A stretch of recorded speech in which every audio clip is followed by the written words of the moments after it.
I want to tell you about Marvel's most dedicated Nazi hunter. Thin Man is the deadliest thing a supremacist could ever meet in the Marvel Universe, and I want to tell you his story. Sure, he looks silly and has the ability to get really, really thin, doing all of the predictably stretchy things you'd expect. He also can't be killed and can become so thin he can stretch in and out of the third dimension. Thin Man first appeared in Mystic Comics number 4 in 1940.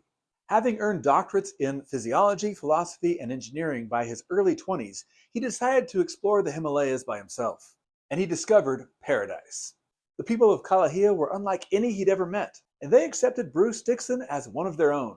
He learned about their mastery of science, exploring other dimensions, and other worlds.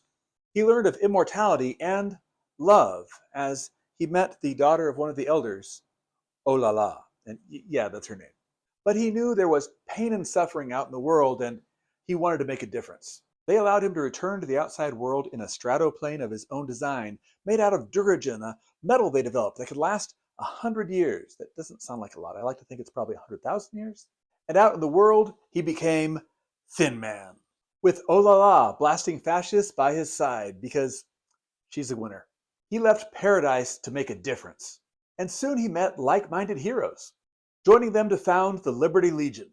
Now he had a team to put Ratsies in their place. And at first, this was all just fun and games. After all, the Reich was no match for him. But Axis had access to superpowers as well.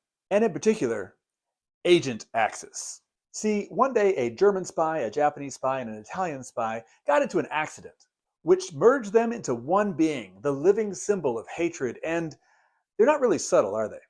But after the war, Bruce returned to Kalahia, hoping to find paradise again. Instead of the peaceful and idyllic world he left behind, he found nothing but ruins, because Agent Axis found them first. Bruce spent the next several decades going after every escaped war criminal he could find, and while Magneto or Dr. Nemesis may have stopped hunting them to go help mutants, and Captain America may have only gone all the way when they really were a threat, Bruce knew none of them should be allowed to stay.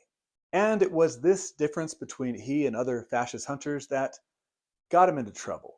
You'd think he and Steve Rogers would have a lot in common, but they have a complicated history. After Steve thawed out, Bruce sought him out. He told Steve how he'd been working hand in hand with the CIA, going after these escapees for decades, and how he finally found Agent Axis. But it turns out the CIA had made some kind of deal with him and allowed him to remain in the US. So Bruce and Steve found the old guy and decided to have a chat, which, well, Bruce wanted to get right to the point. Steve stopped him, and as they talked, the agent said that he was dying of cancer, and it didn't really matter anyway because, well, there's nothing they could legally do to him, and Captain America is all about following the law. But Bruce, not so much. He ended the 3 lives of Agent Axis right then and there. Captain America was appalled, partially because of the brutality and partially because he kind of agreed with it, but he still turned him into the police and tried to testify as a character witness in his defense, but Bruce didn't appreciate it. But his main job accomplished, he allowed himself to go to jail and even took some time out of his sentence to go after a supremacist now and then, not that the jailers minded. But then the government asked him to come out of retirement again. A Neo-Reich was founding, calling themselves Axis Mundi, and Bruce needed an army. But not Steve Rogers.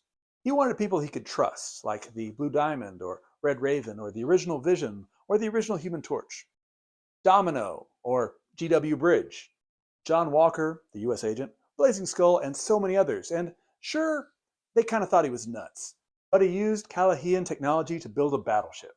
The infiltrator could travel between dimensions, going anywhere or hiding in subdimensional space. He knew he couldn't rest while those fascists still existed. But it gets worse.